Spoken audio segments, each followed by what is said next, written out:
In 1835, when the Beagle landed on those Pacific islands, Charles Darwin had no idea how this expedition would change the Western world and the islands now known as the Galapagos. These enchanted islands face today a difficult contradiction that puts its future at risk. The question is simple: are the Galapagos a living scientific lab, maybe a rich source for extraction, or is it a major tourist destination? In practice, these three activities coexist, but in conflict. It has been said that the Galapagos are a model for ecotourism, but since this activity started in 1959, the number of visitors per year is 17 times higher. This implies using much more resources as more food, energy, and water are consumed. Around 6,000 people live in the island of San Cristobal, and its population grows day by day due to the fishing and tourism industry. People moving there, however, are not fully aware of how delicate and fragile the islands are, and little has been done to change this. Thanks to climatic conditions, the amazing sea lions are a predominant species in Cristobal. Yet, human immigration and urbanization make these two species compete for space and resources on the island.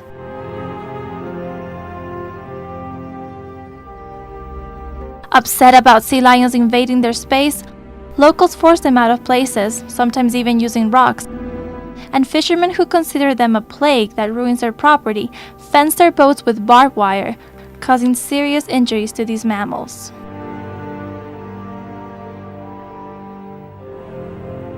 Direct contact with humans is not the only threat to these animals.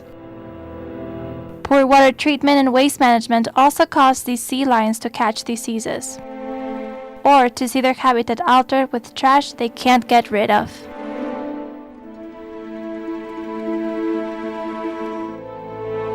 Accidents with motor boats or fishing hooks also provoke injuries, but San Cristobal does not count with the adequate veterinary clinics. All these aspects have resulted in a population decrease among sea lions, warning us about their inclusion on the list of endangered species on the island. Land-based tourism also affects the situation. This type of tourism is cheaper, so due to costs, it has increased and has opened the door for illegal tourism that, in order to be profitable, requires many more tourists that pay less.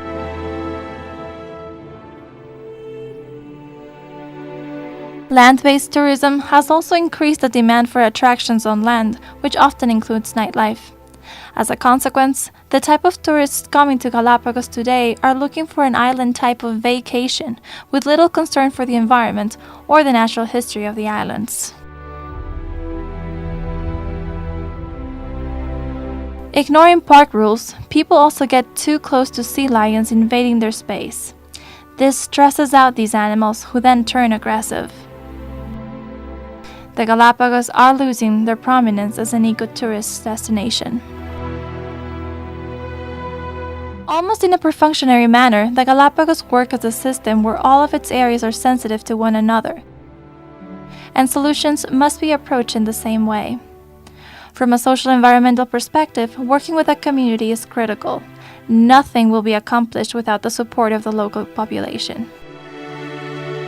In the Galapagos, the lack of scientific knowledge is overwhelming. Many people do not even believe in evolution. But we can reformulate education, make the islands the classrooms. What better place to talk to children about evolution? Education is the key.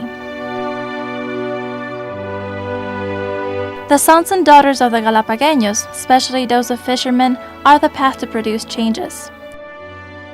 Experience tells us that they are the best ambassadors to educate the adults about respecting the environment and the future of the islands. I know this will take time and that circumstances are pressing, which is why I urgently propose to work with the national park and the local government to simultaneously focus attention on tourism. Two solid reforms will prevent its indirect effects: increasing the national park entrance fee and a massive information and prevention campaign. Doubling the park entrance fee is a filter for those who are truly interested in its natural history. Illegal operations will be minimized and more money will stay locally, also reducing expenses on nightlife entertainment.